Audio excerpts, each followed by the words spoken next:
What if taking care of yourself actually helped you show up better for everyone else? I'm Janet Jacks, Coach Janet J, and this is your next best step. This podcast is about real doable shifts that help you breathe easier and move forward one step at a time. If you've been carrying the weight of too much for too long and waiting for things to calm down before you start caring for yourself, this is your sign. The time is now. Let's begin where you are. You were made for more than just surviving.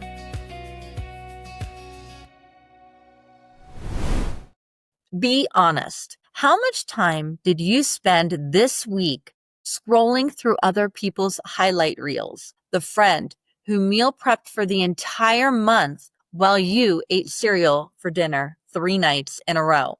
The woman from church who's up at 5 a.m. for prayer and exercise while you hit the snooze 6 times. That Instagram account showing someone's organized pantry, morning routine, and perfectly clean house while you're searching for the least wrinkled shirt in the laundry basket. And with every scroll, you feel a little worse about yourself. Theodore Roosevelt said, "Comparison is the thief of joy." But I think it's a little worse than that. Comparison is the thief of progress, because when you're constantly measuring yourself against everyone else, you're not running your race.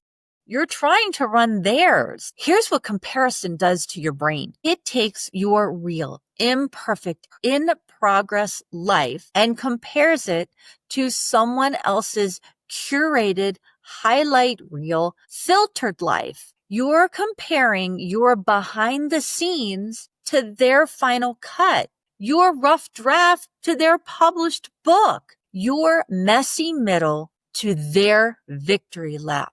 And your brain doesn't know the difference. It just sees they're doing better. I'm failing. Here's the truth. You have no idea what's actually happening in their life. That friend who seems to have it all together, she might be crying in her car between errands. That woman with the perfect morning routine, she might be avoiding deeper issues by filling every minute with productivity. The influencer with the organized pantry, that's her job. And there's probably takeout boxes on her counter just out of the frame. Research from Stanford psychologist Dr. Albert Bandura shows that social comparison is one of the primary sources of low self-efficacy. That's your belief in your ability to succeed. When you constantly measure yourself against others, your brain literally decreases confidence in your own capabilities by up to 40%. And a University of Houston study found that the more time people spend comparing themselves to others on social media, the more likely they are to experience symptoms of depression and anxiety. Not just feeling bad, actual clinical symptoms. Your comparison habit isn't just stealing your joy, it's actually undermining your ability to make progress. In Galatians 6:4-5, Paul says something revolutionary. Each one should test their own actions. Then they can take pride in themselves alone without comparing themselves to someone else. For each one should carry their own load. Did you catch that? Test your own actions, not compared to others, just yours. You're not called to run their race. You're called to run yours. God gave you your body, your mind, your circumstances, your season, your challenges, your strengths. And he's asking, what are you doing with what I gave you? Not what is she doing? Not why isn't yours like hers? What are you doing with yours? I see this all the time with clients. They don't start something because they've already decided they can't do it as well as someone else. They won't attempt a healthier lifestyle because they can't do it perfectly, like that person they follow online. They won't try a new practice because they have already convinced themselves it won't work for them like it did for their friend. So they do nothing. They stay stuck. Not because they can't make progress, because they're too busy watching everyone else's progress. Here's what I want you to hear. Your small, imperfect, messy progress is infinitely better than perfect paralysis. The woman who drinks 2 more glasses of water than she did last week, she's winning. The woman who managed 1 10-minute walk, even though she had planned to do 5, she's winning. You don't need to match anyone else's pace, anyone else's results, anyone else's journey. You just need to move forward from where you are. Let's do a little visualization. Close your eyes if it's somewhere safe to do so. Imagine you are running a race.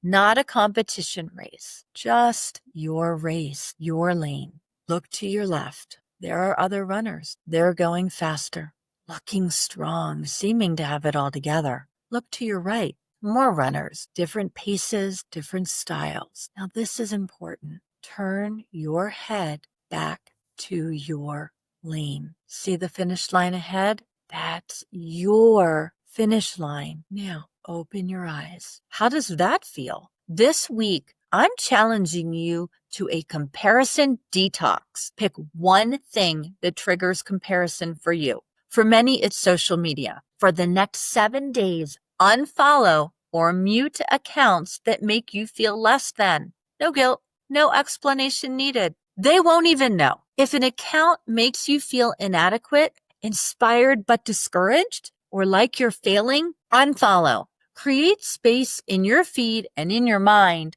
for accounts that encourage you, teach you, or make you smile without making you feel behind. And here's some deeper work. When you catch yourself comparing this week, because you will, pause and ask, what am I actually feeling right now? Usually inadequacy, fear, or grief. What do I need? Usually grace, encouragement, or maybe realistic expectations. What's one small step I can take in my lane today, wherever you are in your journey? Whether you're starting something new or you've been in the groove for years, you're exactly where you're supposed to be. You are different. Your energy is different. Your season is different. Your challenges are different. And that's not a problem. It's reality and it needs to be honored. God isn't comparing you to anyone else. He's asking, what are you doing with what I gave you? And the beautiful part, your answer doesn't have to be impressive. It just has to be true. Monday, we're starting the month strong with stress-proofing your day, especially heading into the holidays. Wednesday, we're talking about sleep as a spiritual discipline. And Friday, we're addressing whether guilt is actually sabotaging your wellness. Have a great weekend.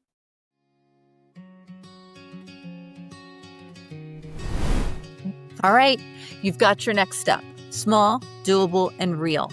If this inspired you, make sure to grab your free 5-minute daily reset at yournextbeststep.com. It's my gift to help you pause the chaos and reconnect with what matters most. Be sure to subscribe.